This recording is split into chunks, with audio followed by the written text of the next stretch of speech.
Siddhivinayak मंदिरचे trustee सदा सरवणकर साहेब आता आमच्या सोबत आहे। सर, दहशतवाद्यांच्या धमक्यानंतर आता सिक्युरिटीमध्ये काय वाढ केली आहे, कशा प्रकारचे अलर्ट जारी केले गेले आहेत आणि काय सूचना देणार तुम्ही? कालच आमच्याकडे अशा प्रकारचे पोलीस डिपार्टमेंट मार्फत माहिती मिळाली की जे हिंदू मंदिर आहेत ह्या हिंदू मंदिरांना उडवून देण्याच्या संबंधी अतिरेक्यांकडनं धमकी आलेली आहे। त्या बाबतीत ट्रस्टने आपल्याला मदत करावी अशा प्रकारची विनंती पोलिसांनी केली।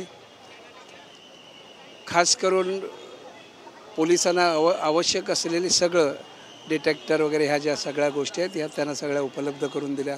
आमच्याकडचा जो कर्मचारी वर्ग आहे या कर्मचाऱ्यांच्या बैठका घेऊन त्यांना तशा प्रकारच्या सूचना देण्यात आल्या। थोडा अलर्ट राहण्याची गरज आहे।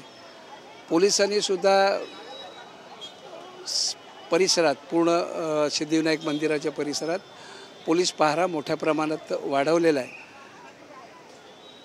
जे हिंदू मंदिरांना टार्गेट करू पाहतात त्यांचा उद्दिष्ट साध्य होऊ नये किंवा त्यांना तशा प्रकारची कुठली संधीच मिळू नये या बाबतीत सर्व ती काळजी घेण्याचे प्रयत्न आम्ही केले।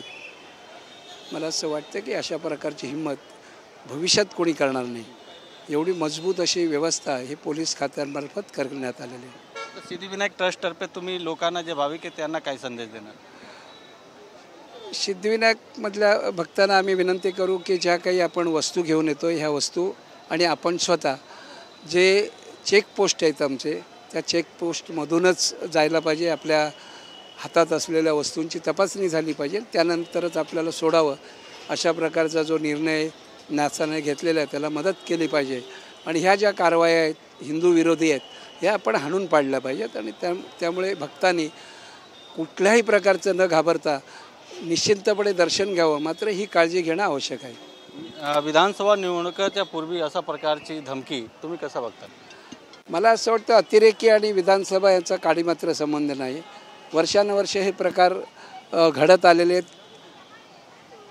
दुर्दैव ह्या देशाचं किंवा आपल्या दैवतांचं की ही लोक अशा प्रकारची हिंमत करू शकतात। ते जगाला आदर्श देणारं हा देश आहे आणि या देशातल्या कुठल्याही तरी एका मोठ्या समूहातील सामाजिक समता किंवा सामाजिक एकता बिघडवण्यासाठी जे कोणी प्रयत्न करतात आहेत त्याला भीती का नाही वाटत हाच प्रश्न आहे। आम्ही सर्व हिंदू संघटित होऊन या सगळ्या ज्या काही धमक्या देणाऱ्या शक्ती आहेत त्यांचा आपण निषेध केला पाहिजे आणि कठोरपणे त्यांच्या विरोधात आपण उभं राहिलं पाहिजे। खूप धन्यवाद सर तुमच्या।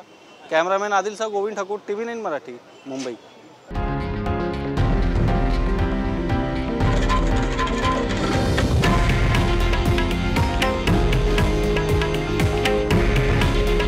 हे आहे देशातील नंबर 1 न्यूज नेटवर्क आणि आपण पाहत आहात TV9 मराठी। काळजी तुमची, हित महाराष्ट्राचं।